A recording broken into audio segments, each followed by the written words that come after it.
I'd like to start with a question. Are you afraid of snakes? And if so, why? Ever since I can remember, I've been fascinated by snakes. From the way that they move, to the way that they kill and eat, to the way that they see the world around us. Now, I'm not saying that being afraid of snakes is a problem. In fact, fear can be a very positive thing, and it can help keep you safe or determine your personal boundaries. Snakes have a very important role in our ecosystem, especially here in Bali. They're a predator, but more importantly, they're an apex predator. This means that they're at the top of the food chain. Without them, our ecosystem would fall into chaos and disorder. Think of it like having a house without a roof. Without a roof, your house is exposed to rain, sun, wind, debris, dust, and decay.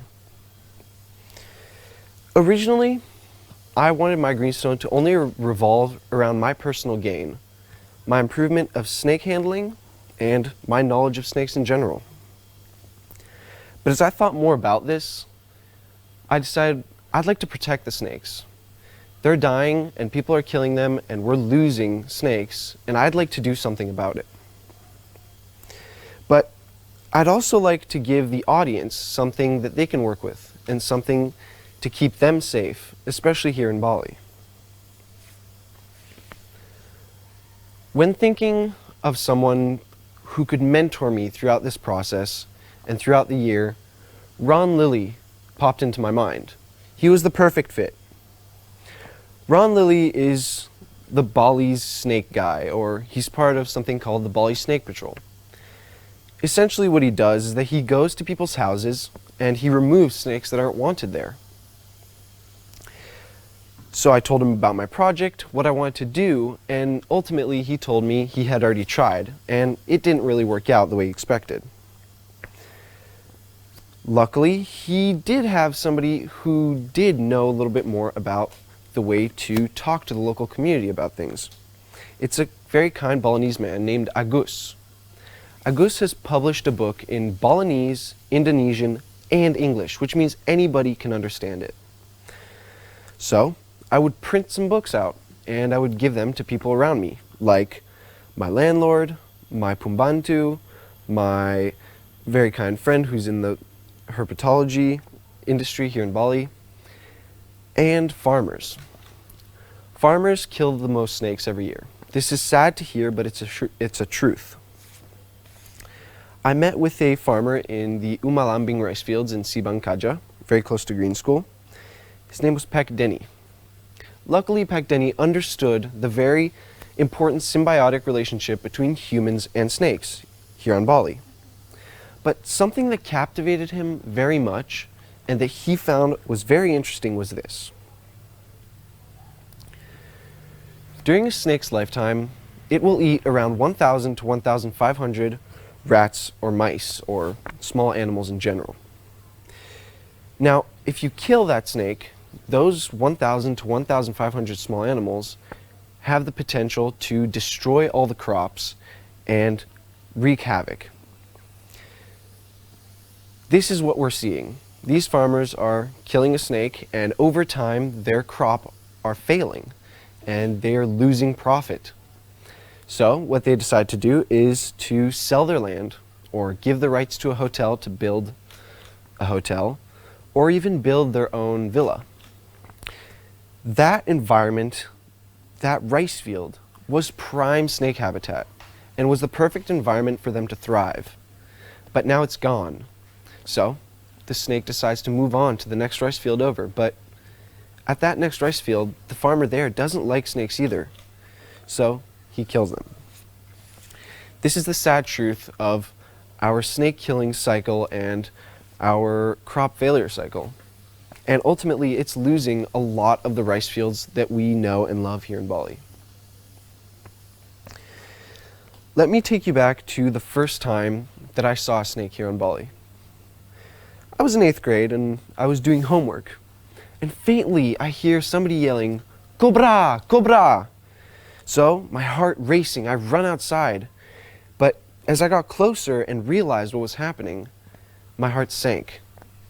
and I started feeling sad more than anything else. These Balinese men that I knew quite well were killing a snake, a king cobra.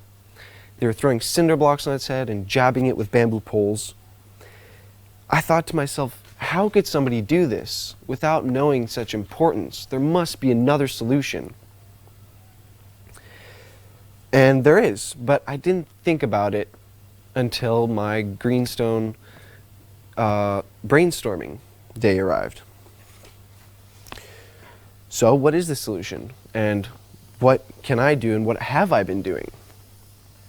Well, 2 times a month I go to Ron Lily's house. I practice my snake handling skills, and I also do basic chores like emptying out aquariums, cleaning them, feeding the snakes he has. But I also talk to people in the local community, like I already named. My landlord, my Pumbantu, people I knew, the farmer. Unfortunately, because of COVID-19, I wasn't able to continue this endeavor, and I wasn't able to complete it. But something that's more important about actually working in the field is understand why you're doing it, and understand what the purpose of it is.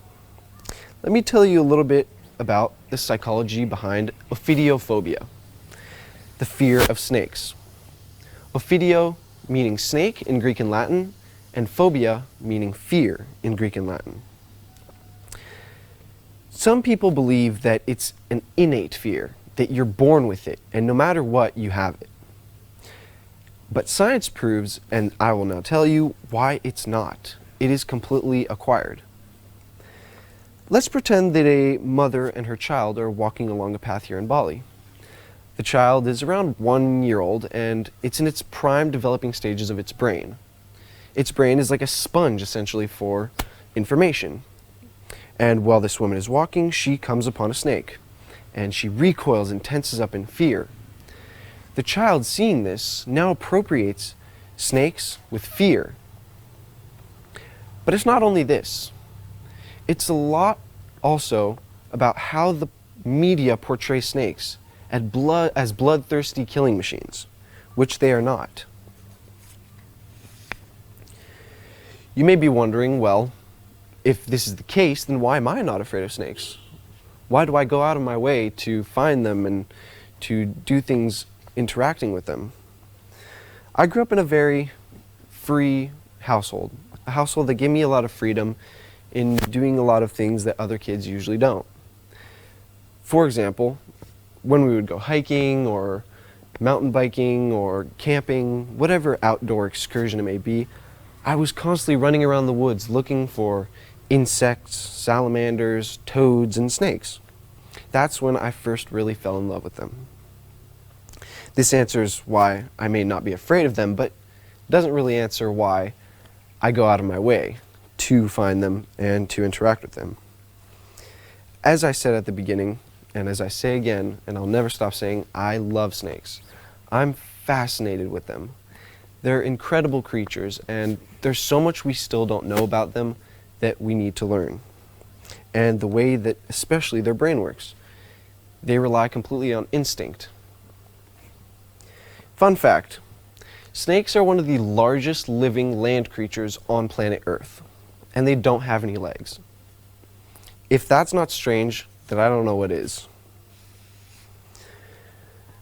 At the beginning of the year, coming into this project, I was a complete amateur. I didn't know what I was doing. I had no idea. But when I met Ron, and when he helped me and guided me through this process, I learned so much. And here's something that I'd like to teach you as people who live in Bali or live anywhere. You're able to make sure that you're staying safe and that you can snake-proof your house. The first principle of the 5 of snake-proofing is plants. To trim back any plants that connect to your roof, to your window, to your house, anywhere. Otherwise, you run the risk of having a snake climb into your attic and staying there for a month, eating rats, living the life it should, but then you come across it, and that's when you don't know what to do with it. Not just trimming back plants that grow to your house, but also trimming bushes and ferns that overgrow paths in your driveway or your garden, so that you have a clear line of sight of where you're walking. The second is food. Let's say you leave a box of cereal or a bag of rice out on your counter at night. You're essentially inviting rats and mice to come and eat your food. As we know, where there are rats, there are snakes. That is their main diet. The third is flashlight. It's really important to always keep a flashlight with you at all times during the night, especially when you're walking in places where there's a lot of grass or places that aren't cities. You run the risk of stepping on a snake and getting bit. Now, the fourth is risky and can completely be optional to you. It's having a cat or a dog. Cats and dogs are very important because they can drive away snakes, drive away rats and mice, but they can also bring them in. And I've had at multiple occasions my cats bring in snakes. Now, for somebody who wouldn't be able to get rid of it like I can and doesn't have the skills I have, this can be a problem. The fifth and the last is loud footsteps. Snakes don't have any ears, and they have a limited sight. So they can't see well and they can't hear a single thing. But they have muscles on their stomach that feel vibrations through the ground. A little bit like a bat can hear the vibrations of air reverberating off walls. So the louder you step and the louder you stomp, it's like yelling to them basically, and they'll get out of your way. I hope you can take something away from this, and I hope that you've learnt about something and that you can apply this in your everyday life. I know I have, and it's been an absolute blast the entire year.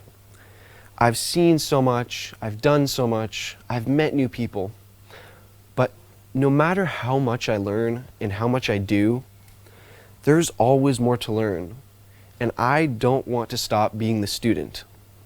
Thank you.